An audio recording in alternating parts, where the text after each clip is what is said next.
So, how many times a day or week or month do you sign some agreement, whether it's maybe your cell phone agreement, maybe it's something online to order an app, and it just says, you agree to the terms and conditions and you just sign it? How often do you look at the terms and conditions?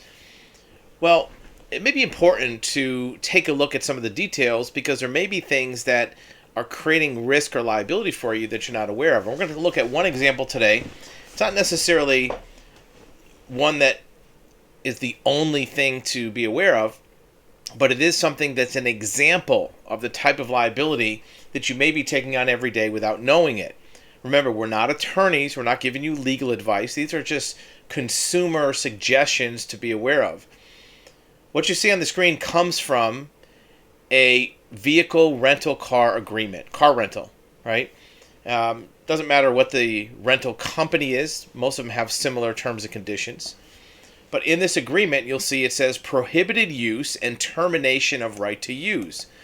It says renter agrees to the following limits of use. Shall not be driven by any other person than the renter or authorized driver. Okay, that's fair enough. When you rent a car, they want to make sure that they know who's renting it. It's either you, authorized driver, usually a spouse. You're not going to be handing off the keys to somebody else. Fair enough. You don't want to use it for hire. You don't want to be used for any illegal purposes or fraudulent or reckless manner in a race or speed contest. Okay, fair enough. They don't want their car, drag racing on the strip or using it for trafficking narcotics or anything illegal, and that's a reasonable thing. Carry passengers in excess of the number of seat belts. Sure, that makes sense. If you have 5 people in the vehicle and only 4 of them can be belted in, that's going to create risk. Remember, this is a prohibited use and termination of right to use, meaning that if you do any one of these things, your right to use the vehicle is terminated at that point. The rent-a-car company can make the argument that if you did this, and then even later you were driving and something happened, you terminated your rights at the time you did it. So even if later on you weren't doing one of these things anymore, you could have liability. We'll talk about what that liability might be on the rental contract. But look, here's the one that we're zeroing in on. Number 9 says the vehicle shall not be driven on an unpaved road or off-road. Well, off-road makes sense. You don't want to go four-wheeling with somebody's minivan. You don't want to, take a Toyota Corolla, in the mud bogs. But what about an unpaved road? Many people live on unpaved roads. Many times you might have to go down a dirt driveway to get to even a business in some areas. You may not have been aware that driving on an unpaved road is prohibited, and it's also terminates your right to use. In fact, the rep at the agency might also not even be aware of that. In fact, in this case, we specifically asked the rep, is it okay if I drive this to my friend's house who lives on a dirt road? Yeah, no problem. We don't restrict where you drive. That was their words. But it was verbal. It doesn't matter that they said it, because it says also right in the contract that it cannot be altered by oral agreement. So just because they said it, it doesn't change anything about your responsibilities. So back to the conditions. Vehicle shall not be driven on an unpaved road. Well, what happens if you drive it on an unpaved road? Well, first of all, if anything happens while you're driving on that unpaved road, you don't have any protection. Even if you've purchased the collision damage waiver, doesn't count. We'll look at that in a minute. You also may not have coverage on your insurance, because your insurance policy, even if it covers your vehicle on a dirt road, it may not cover a vehicle that's used in violation, because technically you don't have a right to use it. Your right to use has been terminated if you drive on a dirt road, meaning that your insurance doesn't cover you on a vehicle you're not supposed to be using, which technically you're not. So let's say, God forbid, you're driving a rent-a-car on a dirt road. Somebody pulls in front of you and you crash into a tree. $20,000 damage. Call your insurance company. Hey, I damaged the car. Hey, we'll look into it. They reject the claim. You have to write the check. And there's other damages that go along with a rent-a-car claim that you may not be aware of too. Let's take a look at those. In addition to the damages, you also have to pay of diminished value 10% over and above the repair costs. So if it's a $20,000 damage, it's another $2,000 of diminished value. Your insurance company might not pay that even if there is coverage in place. But it gets worse. They tell you right here that there may be an electronic data recorder, which is technology for the purpose of tracking the vehicle.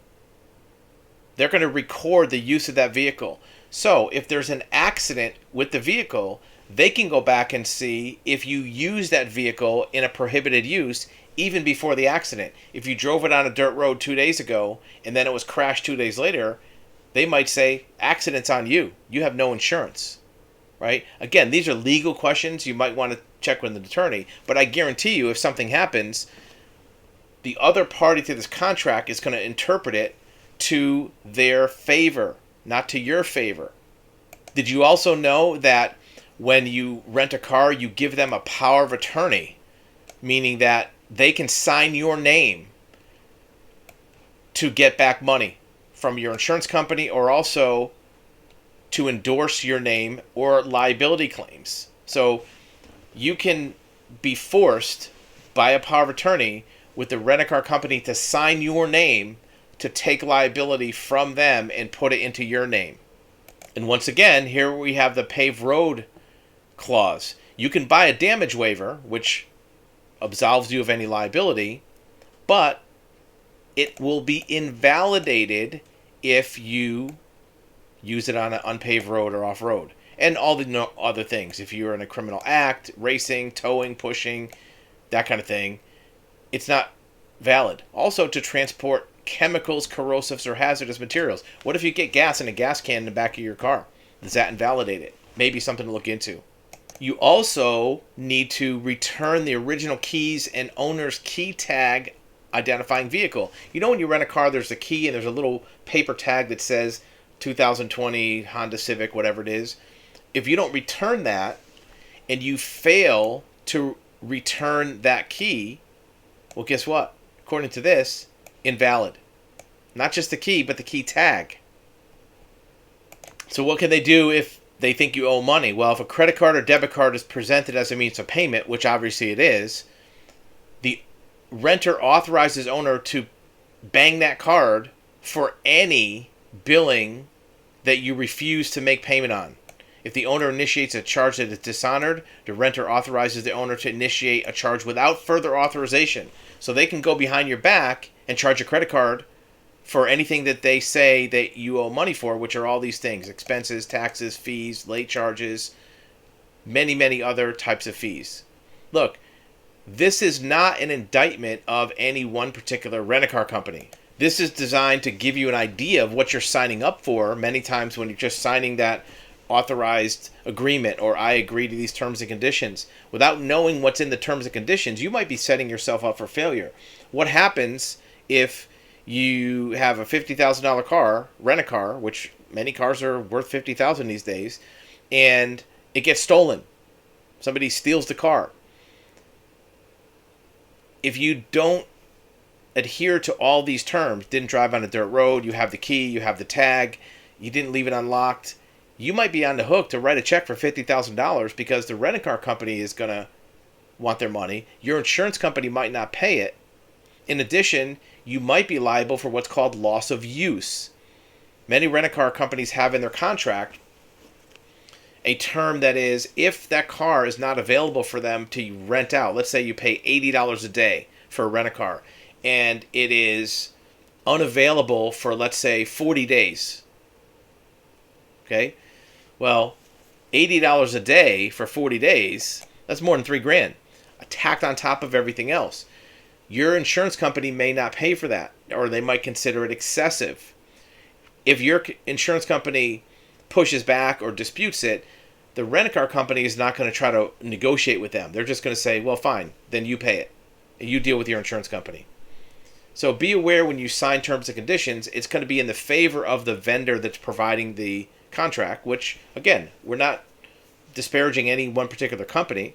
It's just that's how contracts are. So when you're signing a contract for something that might seem important, you want to maybe look into it. You think when you're renting a car, well, it's $80 a day. How much liability do I have? Well, that contract is not about $80. It's about the value of the vehicle and liability.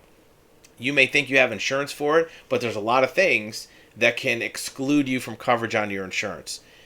It's not worth losing sleep over or getting scared over. It's just worth reading about things. Obviously, if you can do this in advance, you don't want to be sitting in a rent-a-car place while everybody's loading up the car, reading contracts for 30 minutes. Maybe get a copy in advance anytime you're looking to get involved with some complex consumer purchase or service, so you know what your obligations are and what your liabilities might be.